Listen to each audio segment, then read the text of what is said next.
And welcome back to Lantern Corp videos. Today's Lantern Corp video comes for us from Plopty, and I'm over here now, who asked the question, what Lantern Corp does the almighty Shenron belong in? I've already done Zeno, why not do another character who's technically too powerful for a Lantern Ring? Lantern Rings are extremely powerful in the DC world, but there are characters in the media who are just there's characters in the DC world who are too strong for Lantern Rings. Great example is, quite frankly, Beerus is probably too strong for a Lantern Ring. He doesn't need one. Zeno is well too strong for a Lantern Ring. And Shenron is kind of too strong for a Lantern Ring. Shenron is a very odd case, because Shenron only exists... Actually, that's a fair question. Do we know where Shenron is when Dragon Balls are not brought together and he's summoned? He must exist in some capacity somewhere else. It's just... he normally is only brought out otherwise when the Dragon Balls are brought out. So he probably exists in some other plane of existence while the Dragon Balls are not brought together. He's probably sleeping or whatever. Because he obviously says, "Who disturbs my rest?" or slumber. He's sleeping somewhere. But yeah, Shenron obviously is the dragon who can grant you wishes. Now, Shenron's ability to grant wishes is limited, but did get extended when Dende became the new Guardian and recreated Shenron. His ability to grant wishes was increased to a certain degree, thanks to the new Guardian being just a bit younger and more effective, all that, because then he could grant 2 wishes, not 1. Now, what Lantern Corps Shenron belongs in? It's a loaded question, right? Because Shenron's a very unique character that he's not a main character, so we don't get a lot of him. And we don't get a lot of his personality. We get some of it, but it's not a huge deal.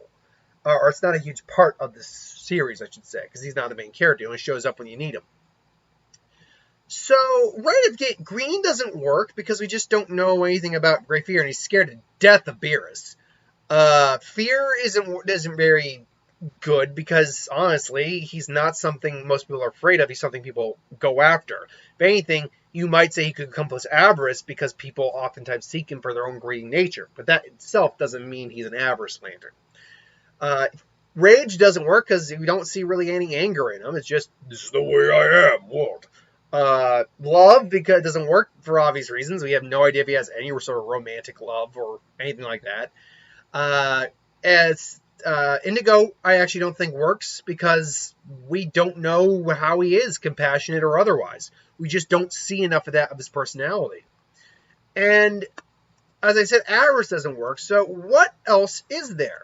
Well, believe it or not, there are 3 other candidates that we have here that I think are all options. The first one, believe it or not, is Black because I think people sometimes forget Shenron has died before. Shenron's King Piccolo killed Shenron once. Now, granted, I do think the other 2 are just better options, but the fact that he's died does technically make him a qualifier for a Black Lantern Ring, so that's got to be up on the table. Then we have Hope. And Hope, I think, is one of the strongest capabilities, because what do the Dragon Balls and Shenron with his ability to grant wishes represent? Hope for whoever gets a hold of the Dragon Balls. People hold out hope that they'll be able to use the Dragon Balls for whatever purpose they have. Now, whatever the noble or lack thereof intention of the Dragon Balls are, or the person using Dragon Balls are, that's a different thing entirely. But that said, yes, Hope, I think, would make a very good core for Shenron. But there is one other core, and I think it might actually be the best option. And that's White, because he is the Eternal Dragon. While he can be killed, he otherwise is unable to die. As long as the Dragon Balls exist, he exists. So he's more or less eternal legit. Add on the fact that Shenron is not capable of killing someone, but is capable of bringing the dead back to life. That is textbook White Lantern right there. So honestly, given the type of being he is, I'd actually think a White Lantern, assuming he could maintain a Lantern Ring even going back into the Dragon Balls, or the Lantern Ring's able to keep him from going back into the Dragon Balls and just kind of goes around going, I'm just enjoying my day.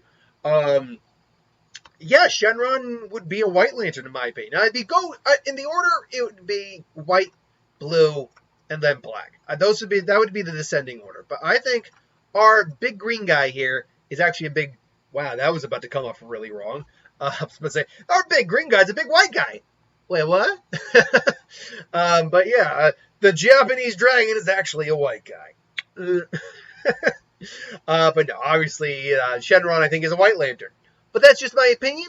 What do you think in the comments below? Let me know. But until then, thanks for watching. I hope you enjoyed. Like, comment, share, subscribe. I really got to readjust and re-edit this thumbnail because basically how I just keep reusing this thumbnail is I keep putting the picture over the image or the next new image over the next image. And unfortunately, over time, I've just made the image too big and it's cut off a lot of the Lantern Corp symbols down here. So I'm going to have to re-edit this and fix it back up after a while. But either way, it shouldn't be hard.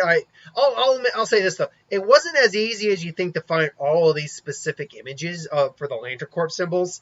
At least back in the day, it shouldn't be that hard. I'll eventually be able to find them again, but I gotta just remember the order they popped up in, all that. So thanks for watching. Hope you enjoyed. Like, comment, share, subscribe. I will see you folks for the next one. Have a good